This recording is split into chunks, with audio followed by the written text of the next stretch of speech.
quando você... Bom, você então escreve porque está insatisfeito com a realidade. Não, veja, não é bem isso. Que eu estou insatisfeito, não é bem isso. Você descobre, você é tomado por um espanto.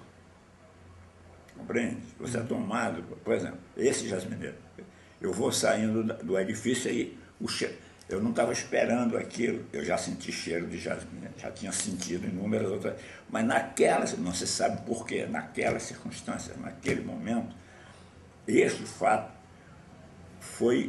tinha uma significação de outra natureza, que me levou a entrar naquele barato e a reflexão sobre aquilo. Foi uma revelação que vai fazer nascer o poema. É a mesma coisa, eu estou vendo televisão, vou me levantar, bato, o osso de fêmur bate na bacia. Quer dizer, então, esse fato me leva a uma reflexão. Ué, mas eu tenho um osso, eu sou osso. Até onde começo eu e onde termino o osso. Então aí nasce o poema. Você está vendo? Então é isso.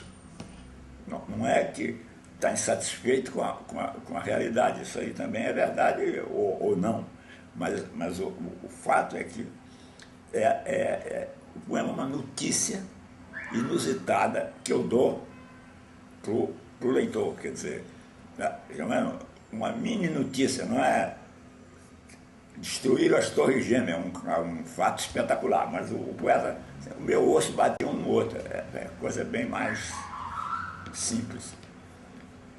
Ou seja, para refletir a sua própria realidade, é preciso criar novas realidades. E nessa nova realidade vai estar o reflexo da nossa realidade. Já que nós somos incapazes de, como você falou, descrever o cheiro do jasmim. Porque não é que é incapaz, as linguagens são intraduzíveis entre si. Mesmo assim, o que a música diz, a pintura não diz. Então, o que o cheiro do jasmim diz, a linguagem verbal não diz. Tá certo? Então, escrever é inventar.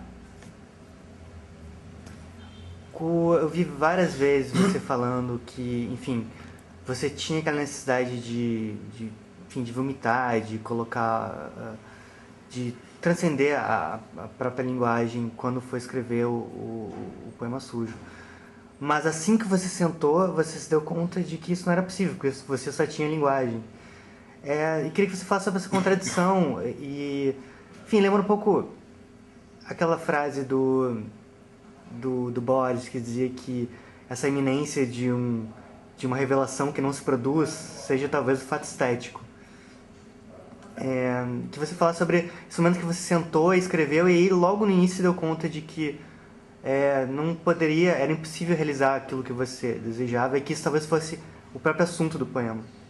Não, na verdade é o seguinte, o procedimento que eu tinha imaginado adotar para começar o poema não foi possível, que era vomitar. Na verdade, quando eu reflito hoje sobre isso, sobre o que aconteceu, eu vejo que, na verdade, é o seguinte, é que eu não queria começar do começo, porque não tinha começo. Então eu não queria começar com um discurso lógico, compreende?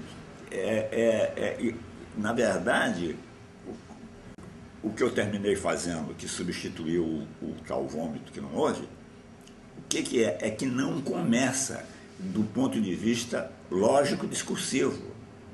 Não começa. É como se eu quisesse que o poema aflorasse por conta dele. Compreende? Que eu fosse só um instrumento para ele aflorar, quer dizer, que não fosse a lógica do meu pensamento que o engendrasse, mas que fosse uma coisa quase que mágica. Entende? Então, porque começar do começo,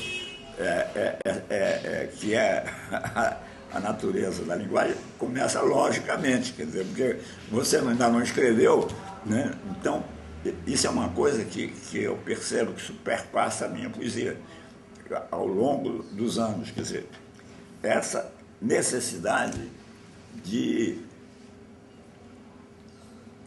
não começar logicamente essa de apreender a flor no ar, sabe? Quando ela nasce, e não acompanhar o processo.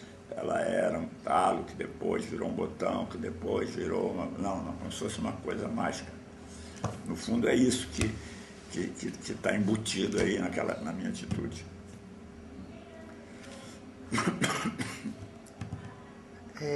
E o poema sujo, desde a própria origem, a natureza, ele vai além do papel, né? Assim, ele, pelas circunstâncias de como ele chegou no Brasil, pelas diversas releituras que ele teve em gravações, agora com essa última gravação DVD, ele vai muito além da... Enfim, queria que você me falasse sobre essa volta à oralidade, essa transmissão oral. Até que ponto, enfim, ela é importante para o próprio poema, ela faz parte do próprio poema, do próprio, enfim, estrutura do poema. Na verdade, a poesia quer ser falada.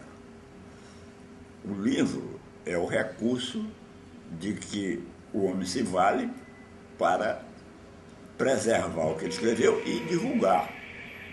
Mas o poeta quer falar. Ele quer que a sua fala esteja ali no poema. Não é verdade? Então, eu, por exemplo, nos meus poemas existe um desenho do poema, uma distribuição das palavras, do espaço, que alguém pode pensar que aquilo ali é um capricho visual. Mas aquilo ali é, na verdade, a tentativa de expressar pausas e ritmos e acentuar uma determinada palavra, de dar a ela um peso maior do que ela teria se ela ficasse misturada com as outras. Ela subitamente é colocada em evidência na página. Então, há momentos em que a palavra é cortada e dividida. Ela é cortada no meio e a outra parte está na linha de baixo.